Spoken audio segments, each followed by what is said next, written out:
En el episodio de hoy hablamos con Cristian Martín, cofundador y CEO de Landatu Solar, y Alfredo Solano, cofundador y líder de desarrollo de negocio. Landatu Solar nació en 2022 y tiene como objetivo revolucionar el sector de soportes de placas solares a partir de instalaciones solares flotantes. Este es el segundo capítulo en el que profundizaremos sobre su modelo de negocio. Entenderemos las fuentes de ingresos de Landatu, cuál es su estructura de costes y cómo se apalancan en distribuidores para aumentar su capilaridad y generar mayor escalabilidad en el modelo. Conoceremos los inicios de Landatu en la habitación de Cristian, cómo fue montar los primeros prototipos del producto y nos contarán con total transparencia las rondas de financiación que han necesitado para poder llegar a comercializar el producto. Esperemos que disfrutéis del episodio.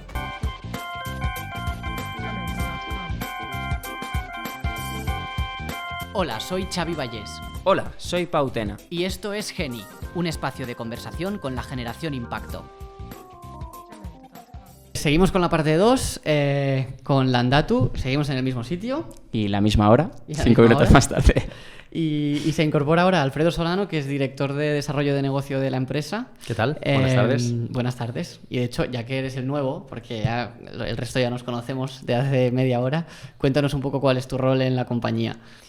Pues nada, yo dentro de Landatu básicamente me dedico a orquestar un poco lo que es toda la parte de desarrollo de negocio, analizar un poco todas las patas o diferentes tipos de clientes dependiendo del producto que tenemos y establecer una estrategia de ventas adecuada a cada cliente o tipo que podemos tener dentro de la empresa. Porque ¿quién es vuestro cliente?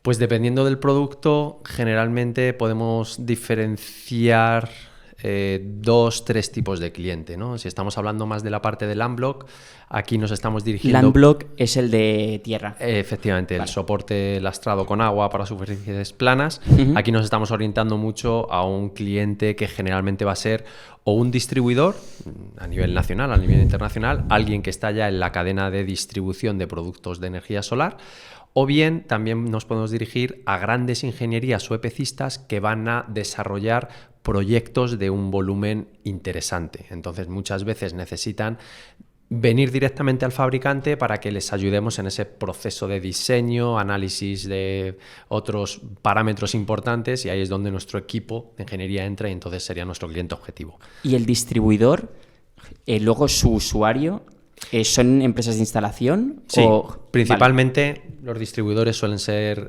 sus clientes suelen ser empresas de instalación, instaladores.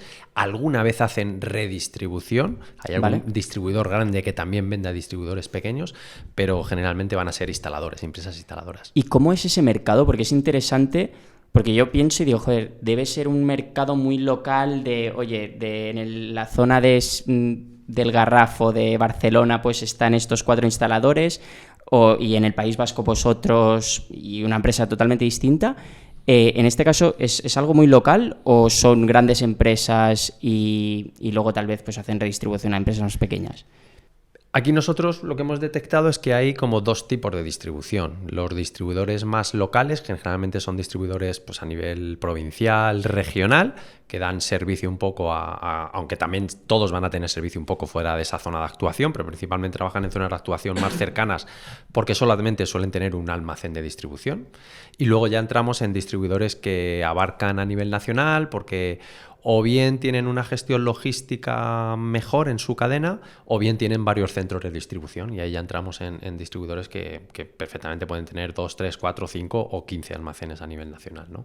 Pero sería un poco esa diferenciación. La distribución del producto flotante, entiendo que todavía no la reclama nadie en España, o ya hay distribuidores que empiezan a solicitar este tipo de producto. Sí, o sea, demanda tenemos muchísima. Lo que pasa que digamos que bueno, seguimos iterando el producto. Al final es muy importante cuando vayamos a mercado haber testeado todo. Entonces, bueno, sí que hicimos un piloto hace mucho tiempo, hicimos ahora otro y al final pues eso, seguimos un poco, ya esperamos ya llegar a la fase comercial ya a final de este año.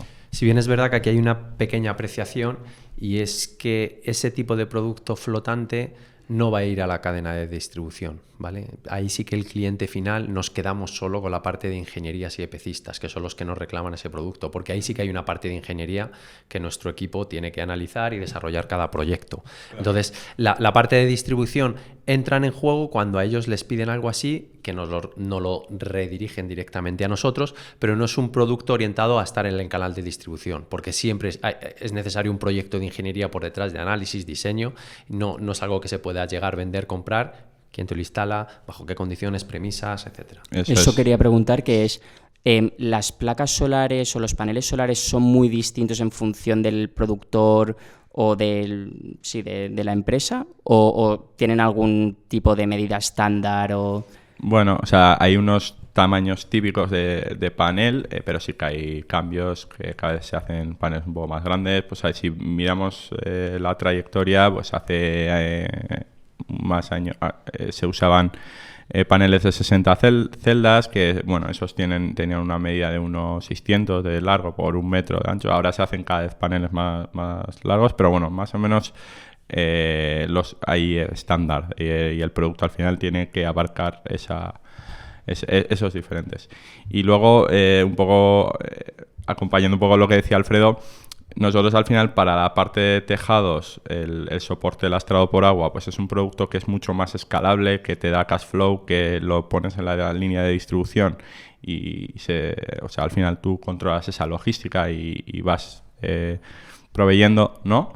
Es más escalable porque requiere de menos proceso ad hoc para el... Vale. Y sin embargo, la parte flotante que tenemos, pues ahí ya hay una ingeniería y damos...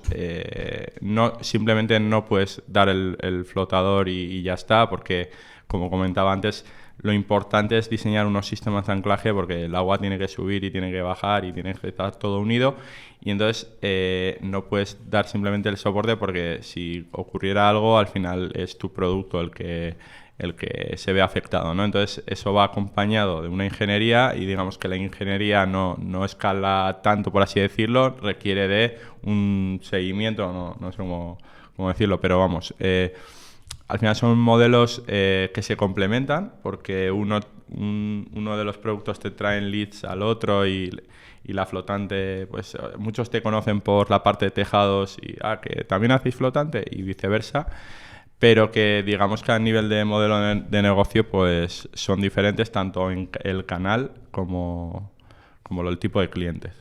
¿Cómo monetizáis? Aquí nosotros, de nuevo, si analizamos los dos productos, son productos diferentes a la hora de monetización, porque el producto Landblock sobre suelo es un producto totalmente escalable, venta de producto a distribución.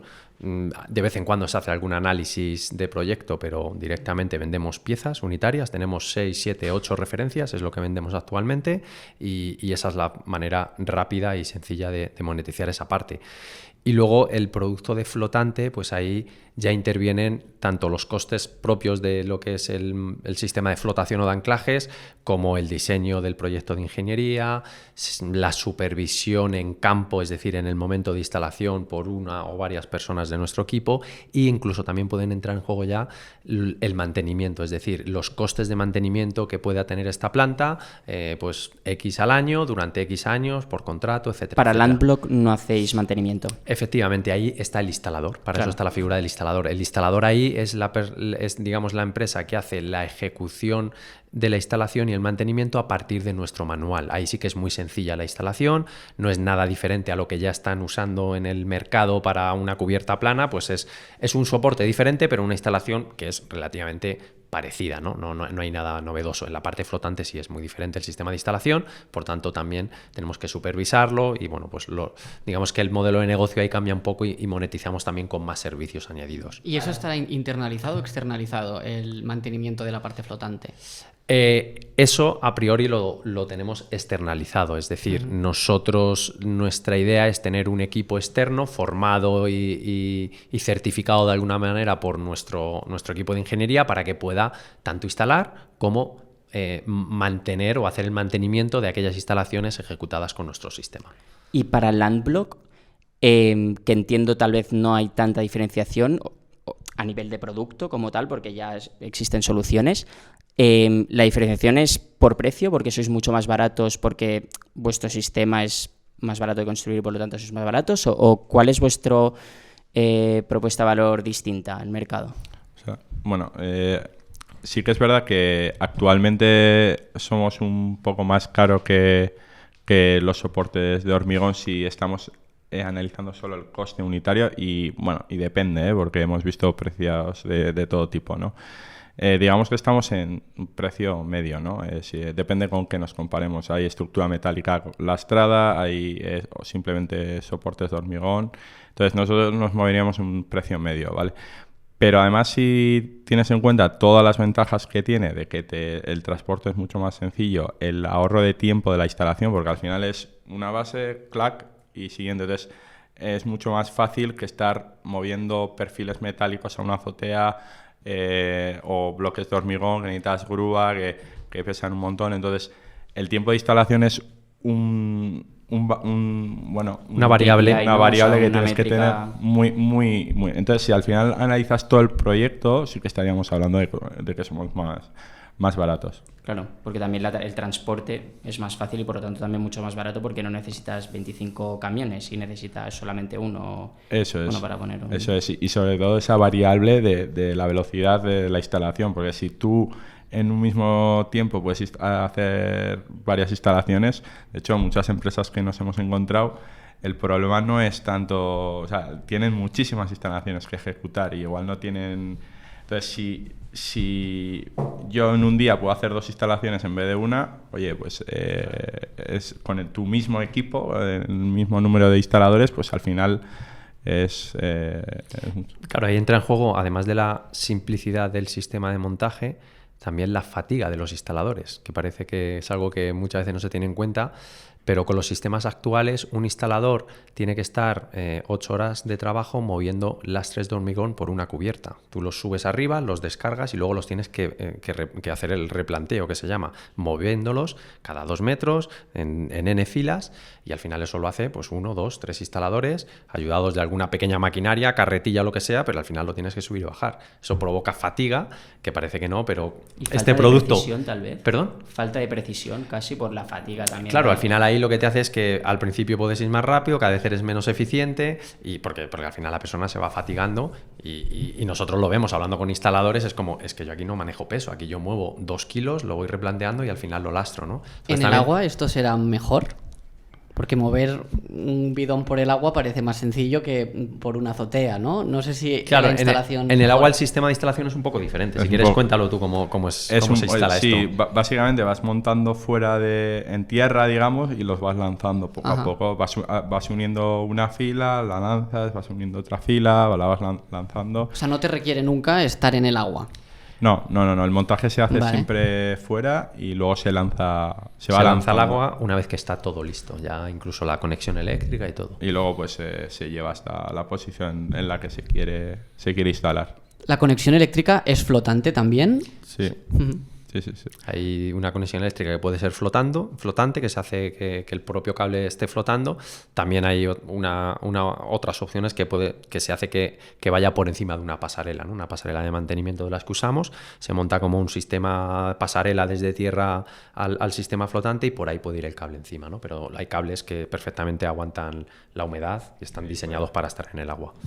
Con lo cual, vosotros prevéis tener ingresos tanto one shot por el proceso de instalación como una recurrencia en todos los clientes, al menos de la parte flotante. Eso es, aparte de la parte de mantenimiento, la idea es a futuro poder tener una recurrencia en ingresos por parte de esa parte de servicios al menos. Y en la parte de Landblock, vuestro cliente es el instalador, pero el usuario final es otro, ¿no? ¿Es un particular? ¿Son empresas que se instalan en grandes terrenos? O sea, ¿o os da igual el tipo de usuario final? No, el usuario final, realmente aquí nosotros, el Landblock es un sistema que puede atacar tanto la parte residencial, que ahí estaríamos hablando de, pues si estuviéramos en el mundo de tecnología, de un B2C puro, es decir, que alguien compra este tipo de soportes y es un cliente final, pero también podríamos ir a la parte industrial, que se suele llamar, es decir, proyectos industriales para una empresa final, un B2B, ¿no? Que esa empresa al final, pues un almacén de lo que sea, ¿no? De distribución o de logística necesita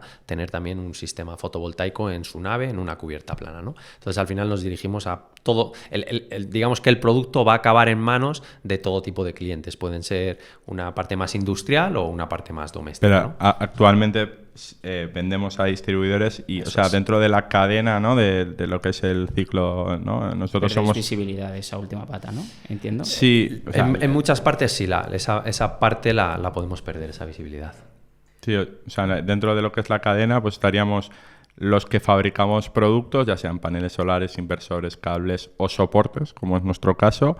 Está el distribuidor de esos material, está el instalador, que es el que compra al distribuidor los diferentes materiales y el que instala. Y luego estaría el cliente, que es el que ha contratado al instalador para la energía solar. Entonces, el tipo de cliente final puede ser gran parte de las veces suelen ser empresas, por ejemplo en una azotea, pero también puede ser residencial.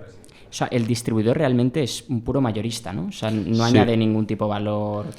Bueno, O sea, hay veces... te conecta, te a ver, agrega la oferta, pero... muchas veces ellos tienen sus proyectistas que se llaman. Es decir, que cuando un instalador no tiene la capacidad de hacer un análisis del proyecto y lo único que sabe es que tiene esta azotea y estos son los consumos del cliente, pues sí que el distribuidor, o por lo menos con los que nosotros trabajamos, generalmente hay alguien técnico en ese canal de distribución que también es capaz de hacer el análisis del proyecto. Y a nosotros, pues muchas veces, los proyectos que vende el distribuidor a un instalador y que necesitan de un análisis a nivel de números, no nos llegan a nosotros, lo hacen ellos directamente. O sea que añade esa capa, no siempre, pero generalmente también la puede añadir. Y que instalar algo ya es añadir mucho valor. Yo creo que tú y yo juntos no instalamos media placa. Totalmente, totalmente. Sí, sí. ¿Qué porcentaje del precio total de una instalación, entiendo que varía mucho en los dos productos, pero qué porcentaje son estos soportes? En sobre tierra, ¿lo tienes tú en la cabeza? Más o menos, Nos has preguntado, creo que está en torno a un 10% más o menos. Eso es, yo iba a decir entre un 10 y un 15, por ahí Sí. debe ser el coste de los soportes, estará por ahí. En toda Luego la también instalación. que los precios varían mucho con el tamaño de la instalación. Si vas a instalar mucho, pues es que cambian todos los números. No es lo mismo una instalación pequeña que una instalación de varios megas. Vale. Pero bueno, o sea que sí. no es una ¿Es parte economía de relevante escala de la o no? decisión, ¿no? ¿Es economía de escala? Es decir, a mayor cantidad se reduce el precio del soporte porque puedes hacer sinergias con un soporte, soporto dos placas o no. No tanto con el producto, pero sí que hay gastos, ¿no? que se comparten, ¿no? Eso Al es. final- En el diseño en sí de la instalación no se ve tan afectado. A veces se ve afectado por el número de filas, para que te hagas una idea, ¿no? Si hay más, dependiendo, o sea, eso es, cuantas más números de filas, más soportes a lo mejor pierdes en lugar de meter más elementos en la línea, ¿no? Pero generalmente la economía de escala por nuestro lado es por el proceso de fabricación. Al final, cuando yo le pido o sea, en el proceso de fabricación, cuando nosotros tenemos que ejecutar una fabricación de 1000 unidades, es diferente a si la hacemos de 10.000 de un golpe, ¿no? O si hacemos de 30.000. Entonces, claro, nosotros, dependiendo de esa parte, sí que podemos optimizar los costes. Y luego la parte logística también, porque si te van llenando cantidad de nosotros, mi unidad de transporte es el contenedor, es un contenedor, ¿no? Entonces, si yo puedo servir toda esa unidad de transporte a un solo cliente, a un distribuidor que me pide todo el contenedor, sí que podemos ajustar los costes logísticos, que si lo tengo que llenar para 4, que luego tengo que hacer otro tipo de transporte para ir dividiéndolo, ¿no? Y entonces vosotros no fabricáis, ¿no? O sea, estáis puramente en la parte de diseño de producto, pero luego tenéis un proveedor que fabrica y conectáis luego con el distribuidor. Efectivamente. ¿Por Nosotros qué? almacenamos, sí que tenemos un almacén donde recepcionamos la mercancía y desde allí ya la enviamos a distribución. ¿En Euskadi o...? No, el almacén está en Valencia, porque es donde recepcionamos mercancía. ¿Y por qué no fabricáis vosotros? O sea, entiendo que claramente hay un coste capital muy alto, ¿no? De generar y tal, pero también hay ese intercambio de, oye, le doy al proveedor la fuerza de, si él no produce, yo no puedo vender, y tal vez te pueden robar de alguna forma la master recipe. ¿Cómo...? Bueno, a ver, o sea, normalmente nos protegemos de que no ocurran mediante contratos, NDAs y demás, toda esa parte estás protegido, pero de momento no nos lo planteamos porque no es nuestro negocio. O sea, nosotros al final es oye, nosotros ¿a qué nos dedicamos? Nos dedicamos a hacer productos para facilitar la energía solar o la penetración de la energía solar, ¿no? Entonces simplificamos mediante productos, ¿no?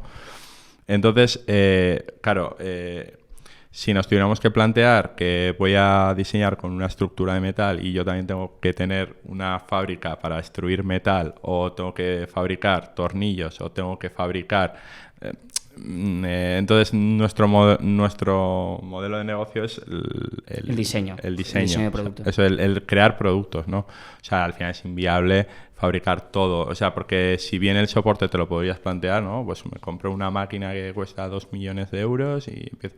Pero, hombre, no tenemos esa expertise que tienen otras empresas. Yo me refiero a la parte de fabricación del soporte en sí, no todo el material, todos los materiales. Pero piensa que eso solo es una parte, porque es que luego tienes grapas, tienes estructuras extruidas o sea, tienes... Ya. O sea, no solo es el soporte lo que entregas al cliente. Aunque solo nos enfocáramos en la parte del soporte de plástico, por decirlo de alguna manera, ahí también el conocimiento que hay que tener es brutal. Para que te hagas una idea, los fabricantes que nos hacen este tipo de estructuras son fabricantes que llevan toda la vida fabricando este tipo de sistemas y los hacen pues para grandes líneas de fabricación de coches, por ejemplo, salpicaderos, las piezas de los coches, muchísima parte del interior está hecho en plástico, y este tipo de fabricantes son las que lo están fabricando para ese tipo. Sí, no es para nada sencillo. Eso fabricar, necesitas unas máquinas de gran tonelaje, son piezas muy grandes. O sea, necesitas mucha precisión y son piezas muy grandes en lo que son nuestros soportes, con lo cual necesitas máquinas... ¿De qué material son? Polietileno de alta densidad, aditivado para que pueda durar muchos años. ¿Y qué vida útil tienen? Más de 25 años. O sea, al final más que la placa muchas veces. Sí, claro. O sea, por eso decimos 20, hay que 25 años. Hay que intentar equipararnos a la placa. Al final todo el mundo busca eso. Y al final en toda la cadena de valor de equipamiento energético se miden mucho las emisiones, porque cuando decimos que la energía solar no es 100% neta es porque el transporte de la placa conlleva emisiones, etcétera. ¿De todo esto también os encargáis vosotros? Porque entiendo que se contabiliza como parte de las emisiones de esa infraestructura, ¿no? Eso es. Digamos que es un work in progress ahora mismo. Es una parte que estamos analizando. Nosotros sabemos que toda nuestra parte logística de contenedores hasta que recepcionamos es el mayor impacto que podemos tener ahora mismo en el proceso de fabricación, y es algo que estamos intentando optimizar. La idea es, en un futuro cercano, a lo largo del año que viene, poder tener ese punto de fabricación lo más cercano a nuestro almacén, y lo más cercano también de cara al cliente final, que por ahora nuestros distribuidores para este tipo de sistemas pues están en España, estamos empezando la expansión por Europa, entonces pues bueno, tiene sentido que lo tengamos lo más cercano posible, pero es algo que estamos midiendo de cara a poder optimizarlo lo más al final, el hecho de que sea apilable también hace al final, al ser apilable, todo el tema del transporte es mucho más, o sea, al final tienes que mover 6 veces menos de camiones, de contenedores y demás. Y luego por otro lado hay estudios que dicen que el uso del plástico en este caso, que muchas veces tenemos ese concepto, ¿no?, de que no es environmental friendly o lo que sea. Hay estudios que dicen, ¿no?, que efectivamente el impacto que tiene ese plástico es menor que el hormigón, porque el hormigón, aunque parezca más eco y tal, no se recicla, tienes que ir a la mina, tal. O sea, en todo ese proceso el plástico tiene menos impacto, incluso que los metales, como pueden ser aluminio. Además, lo bueno que tiene el plástico es que se puede reciclar.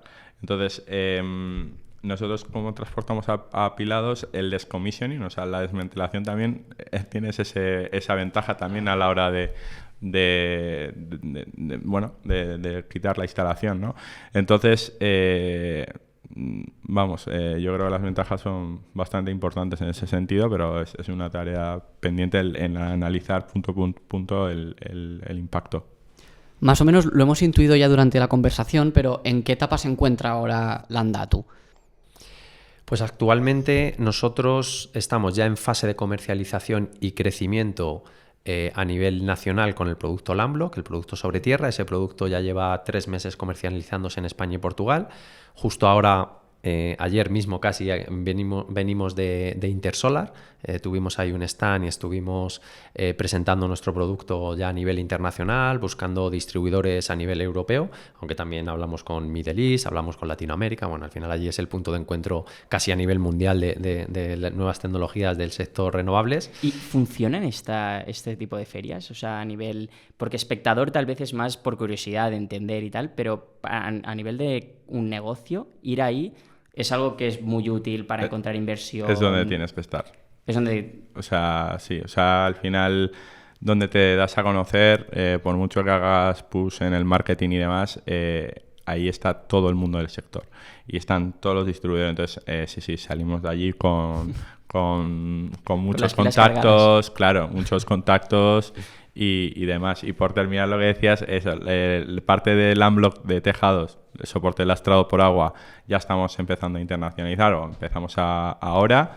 Y la parte de la Maru, la parte flotante, pues esperamos tenerla ya lista para ser comercial a finales de año.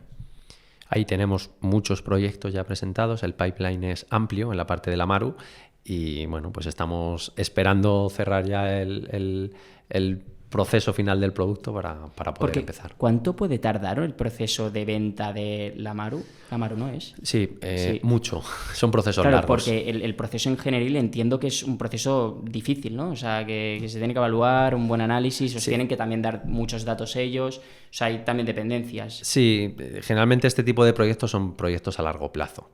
Cuando son proyectos más a corto plazo es porque son proyectos pequeños y relativamente sencillos. Un proyecto de 100, 200K, 300 kilovatios son proyectos relativamente sencillos y digamos que el reto de la parte de ingeniería no es tanto, pero cuando estamos hablando de proyectos ya de 1 mega, 2 megas, 3 megas, son proyectos que muchas veces te llegan todavía cuando ni la lámina de agua está construida. Nosotros tenemos proyectos en el que nos contacta la empresa de ingeniería que está proyectando las 2 balsas de agua para una gigabatería por bombeo. Entonces, como están en la fase de proyección de las balsas, dentro del proyecto quieren meter la parte flotante como un elemento más de generación de energía. Entonces, y nos llegan en esa fase de ejecución 2026 a lo mejor. O sea, que es que son proyectos a muy larga ese es el problema que tiene igual la solar flotante y la ingeniería, que es pues que tarda mucho más ese proceso, pero la ventaja que tenemos como empresa es que el otro producto de tejados, Landblock, nos da cash flow, nos da visibilidad. O sea, es al final una sinergia muy, muy buena. Claro, nosotros es que no hacemos ningún push. En Landatu actualmente para el producto La Maru, desde ventas no hacemos ningún push. Es decir, no hacemos 0,0 en la parte comercial.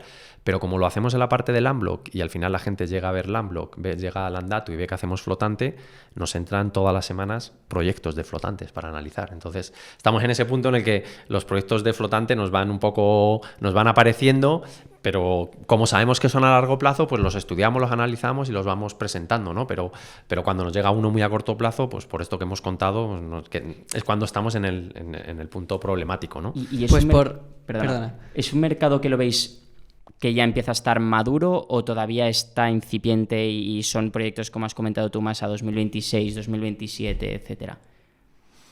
O sea, ¿maduros dicen los proyectos o la tecnología? No, o sea, la demanda de proyectos de, oye, es que estamos ya preparados para instalar flotadores, o sea, placas solares encima del agua. Justo. O sea, al final, la solar flotante, o sea, está creciendo a un ritmo muy, muy grande y yo estoy totalmente convencido de que es un sector que lo está creciendo muchísimo, está explotando y está todavía por explotar. O sea, antes comentábamos que España, ¿no? Había aprobado el Real Decreto el año pasado. Es que hace 5 años Portugal, creo, digo un número, pero ahora más o menos, hace un tiempo Portugal había aprobado ese mismo Real Decreto o parecido.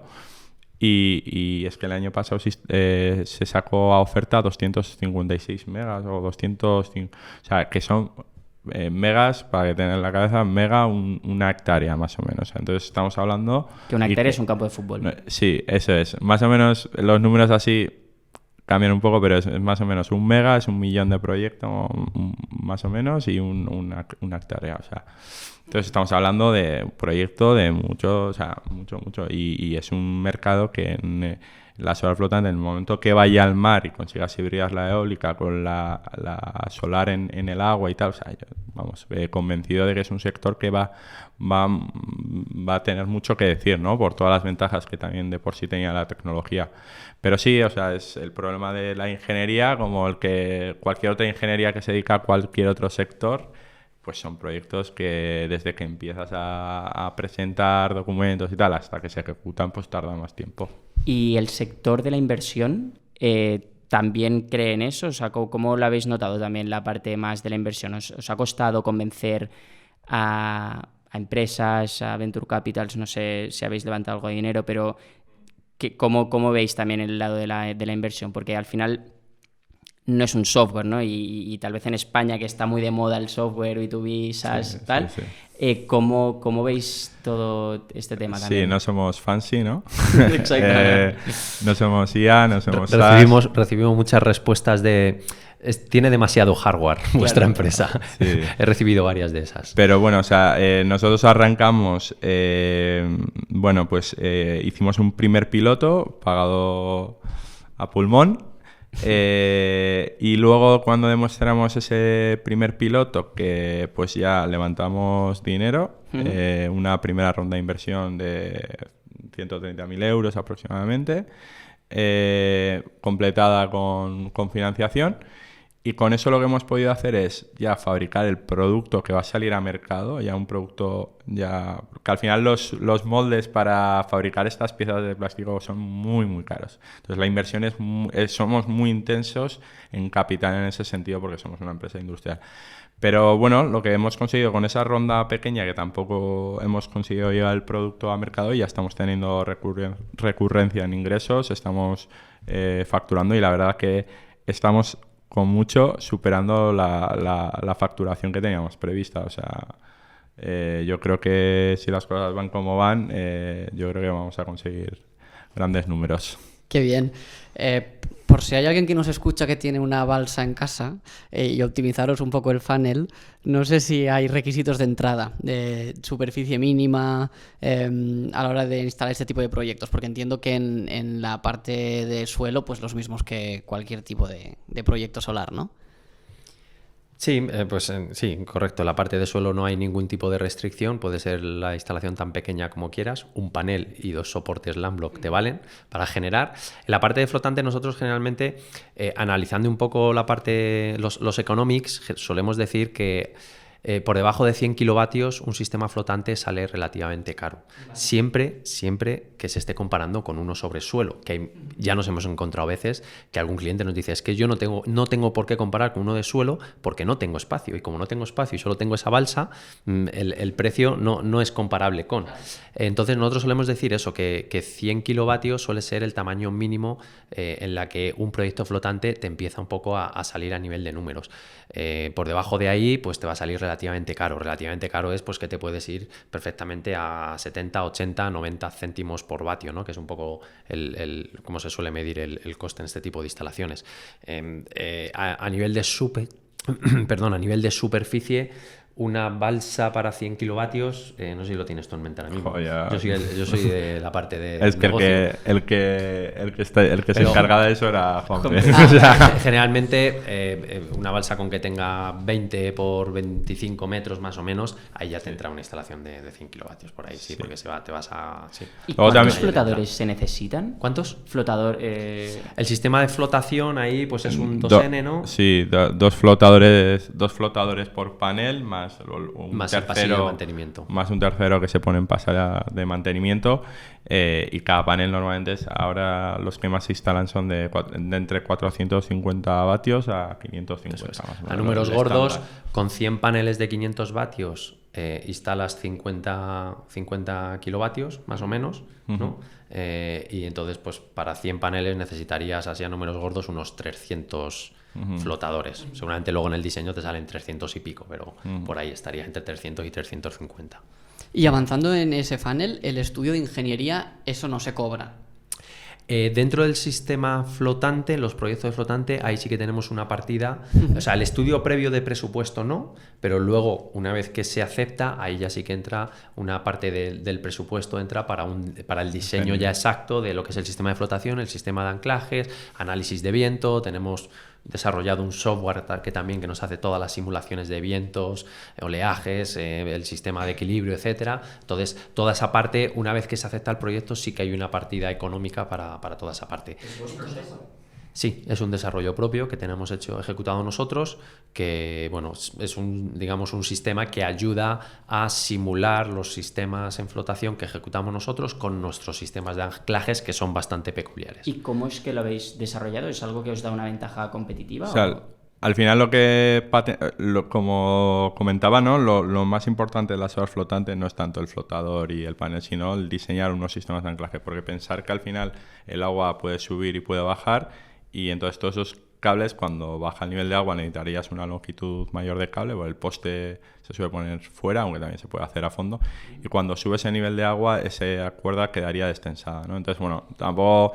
Simplificando mucho, que el core de la solar flotante es los sistemas de anclaje. O sea, eso es lo difícil de hacer y por el cual suelen fallar las instalaciones. Entonces, es muy importante ser buenos a la hora de diseñar los sistemas de anclaje. Entonces, nosotros patentamos nuestros propios sistemas de anclaje, súper sencillos de hacer, o sea, es un concepto muy, muy sencillo. El problema que tenían esos sistemas de anclaje es que se puede resolver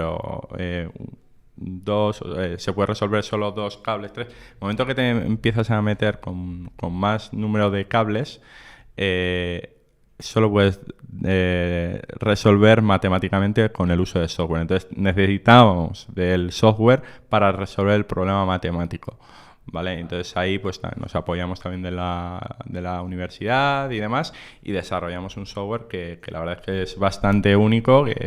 Porque no existe en el mercado. No, nada. De momento... O sea, que casi tenéis también un software... De momento lo hemos pensado. De ese no hemos hablado en la parte de desarrollo de negocio dentro de la compañía, porque todavía no lo tenemos ni aterrizada, ni la tenemos, digamos, en nuestro roadmap, pero...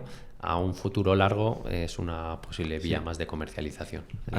Hay que explorar. De momento lo tenemos como ventaja competitiva nueva. Nos da rapidez a la hora de hacer los diseños de la instalación y de ser únicos, ¿no? En ese diseño de instalaciones flotantes. Y hemos verificado que es único, porque cuando vas a una feria y se te acerca la competencia, players de la industria, los grandes players de la industria se acercan, ven ese software, te preguntan por él, hablas con ellos y realmente te confirman que eso es algo muy interesante, que no lo hay en la industria. Y tú te pones así un poco ocultando que no vea mucho. Le das la vuelta al iPad y dices, que no miren el código.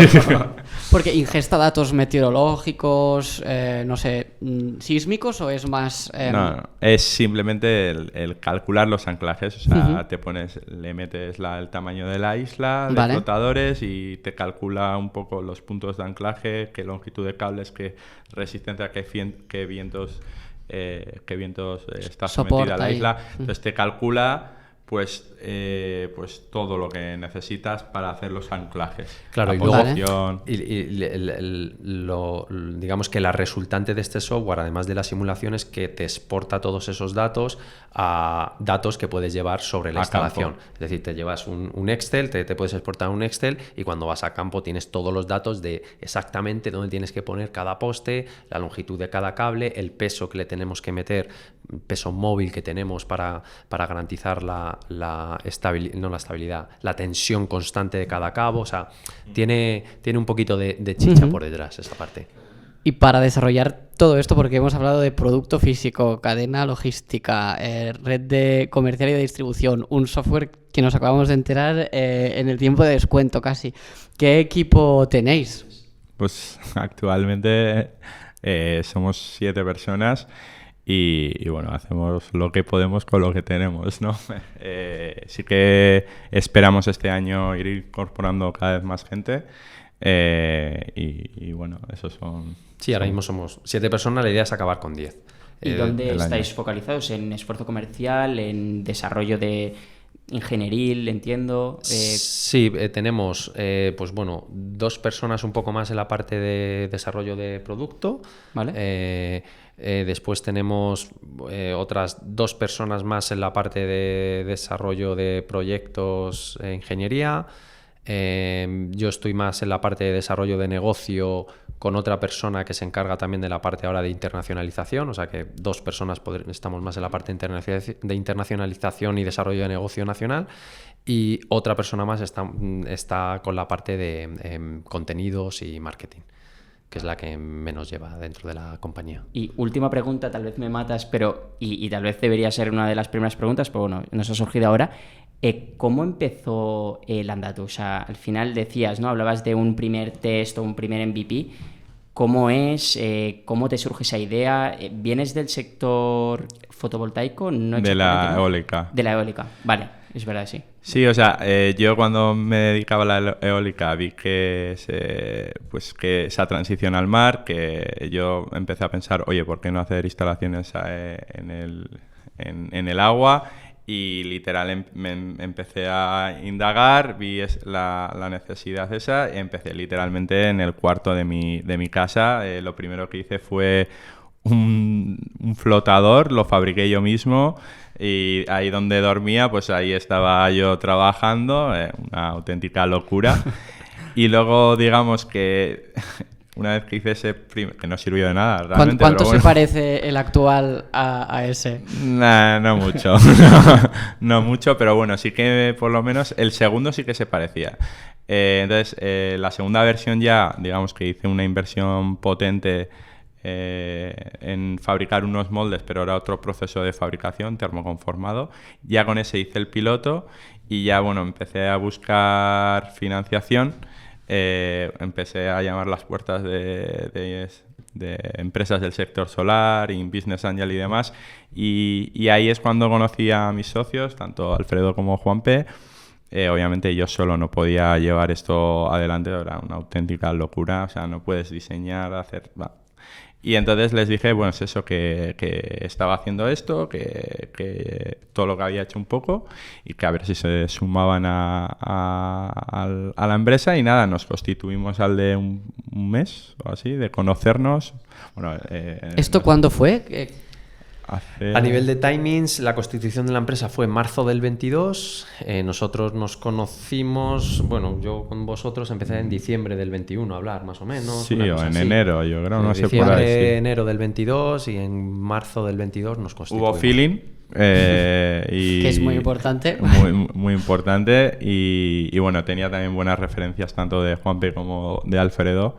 Y entonces, pues bueno, les pareció interesante. Ellos también de por sí ya, que son hermanos, pues ya estaban pensando también en meterse algo en la energía solar. Entonces yo justo cuando aparecí era como... Tuvimos que parar un proyecto que estábamos arrancando, pero merecía más la pena Landatu que lo que estábamos montando. Qué bueno. Muy bien, muy bien. Pues estamos llegando al final del podcast y siempre terminamos con 2 preguntas muy sencillas. La primera es, ¿por qué Landatu, el nombre? Vamos a empezar por ahí. Pues Landatu es un juego de palabras un poco raro. Landatu solar en euskera significa planta solar, pero planta la acción de plantar un árbol, por ejemplo. Vale. Y no sé, me gustaba el juego de palabras, Landtu, solar, no sé, land Vale. de tierra y solar. Qué guay. Un poco raro. Nos reconocen del País Vasco cuando ven Sí. el nombre. Claro. Sí, rápidamente. Y la segunda, y tal vez es más extraña, es nosotros nos llamamos Podcast Geni. ¿Qué os viene a la cabeza cuando os dicen Geni? Geni, pues será de generación. A mí me viene generación, y la I puede ser de innovación, puede ser Vale. de la parte de research, no sé, por ahí me viene a mí un poco, ¿no? Vale. Yo también estaba algo de generación. ¿Vale? A lo mejor también generación también de, pues bueno, de Y generación la I de Z, impacto. generación no sé qué. La I de Bien, impacto. bien. O la I de impacto. De Esto hecho, fue- estamos teniendo ahora una crisis de naming Sí. por cuestiones de SEO, No, entonces... pero está mejorando, ¿eh? Está mejorando. Ahora ya Spotify nos reconoce, que al principio no nos reconocía, pues buscabas Podcast Geni y no aparecíamos en ninguna búsqueda, o sea, ni en al final del todo. Pero tenemos sí, que- efectivamente generación impacto, también geni de gen, como así, de genética. Y en catalán, vosotros en vasco, pero en catalán también geni es genio, entonces, bueno, geni. Entonces, pues ahí interesante. un juego de palabras, sí. Pues qué guay, muchísimas gracias. Ha sido súper interesante. Yo creo que cuando pensamos en la transición energética, parece muchas veces como que llegamos a un punto de saturación y siempre hay cosas nuevas, ¿no? O sea, de hecho este año yo creo que ha sido espectacular en ese sentido, de nuevas tecnologías energéticas, y este es un ejemplo chulísimo. Así que eso, muchísimas gracias por vuestro tiempo y gracias Mucha suerte también. a todos. Muchas gracias. Gracias por la Siguiente. invitación.